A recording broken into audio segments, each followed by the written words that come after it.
Өздеріңіз білетіндей, кеше ғана Қанат Ислам өзінің кәсіпқой рингтегі кезекті кездесуін өткізді. Бұл қазақ үшін өте сәтті аяқталды.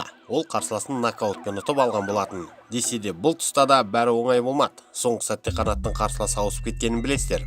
Басында ол ганалық боксшы Абодай Саимен жолығу керек болатын. Алайда бұл боксшы елінен шыға алмапты. Абырой болғанда кешті ұйымдастырушылар Қанатқа тез арада қарсылас тапқан. Ол экваторлық былғар қолғап шебері Джейсон Минда болды. Кездесуден байқағанымыздай, Минда жап-жақсы боксшы болып шықты. Алғашқы раундтарда құлайтын мөшек боксшылар қатарынан емес екен. 7 раунд бойы ол Қанаттың ауыр соққыларына төтеп бере алды.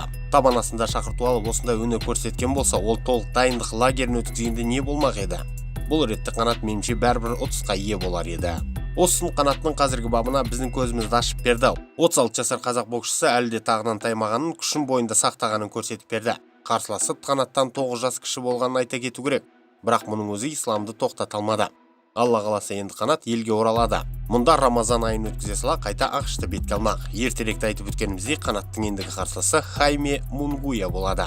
Ал болсын, қазақтың мансабындағы ең маңызды жекпе-жек болатындығы сөзсіз. Оны өтсе, ары қарай чемпиондық даудың да қарасы көрінер анық.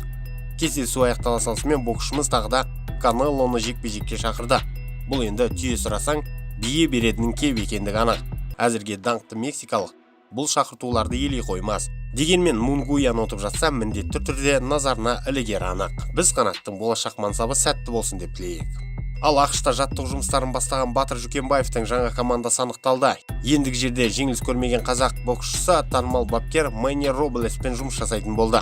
Ал бұл маман өз кезегінде аса ауыр салмақтағы экс-чемпион Энди Руиспен жұмыс жасауда танымал болған. Роблес сонымен қатар дәл қазір украиналық проспект Сергей Богачукты да жаттықтырады. Бұған дейін Батыр белорус маманы Андрей Бупас Ивичук қоласында дайындалып келген болатын. Мұнымен қоса Батырдың менеджерінің есімі де анықталды. Енді оның ісін Рик Мириджиан жүргізеді. Бұл азаматтың қоласында дәл қазір топ деңгейлі проспект Вирджил Ортис кіші бар. Сондай-ақ бірінші жартылай орта салмақтың біріккен чемпионы Хосе Карлос Рамиресті осы менеджерге жүгінеді.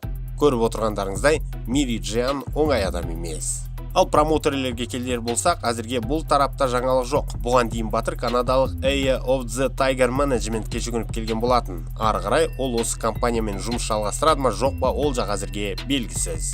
Бейне материал ұнады ма, онда лайк басыңыз, пікір қалдырыңыз. Бұл біз үшін маңызды. Арнаға жазылып қоңыраушаны басып қойсаңыздар, соңғы жаңалықтарды бірден біліп отырасыздар. Сонымен қатар осы бейне материалды түрлі әлеуметтік желілер арқылы таратуларыңызды сұраймын. Уақыт тауып тамашалағандарың үшін рахмет. Қазақ батырларының жеңісті жорықтары молынан болсын.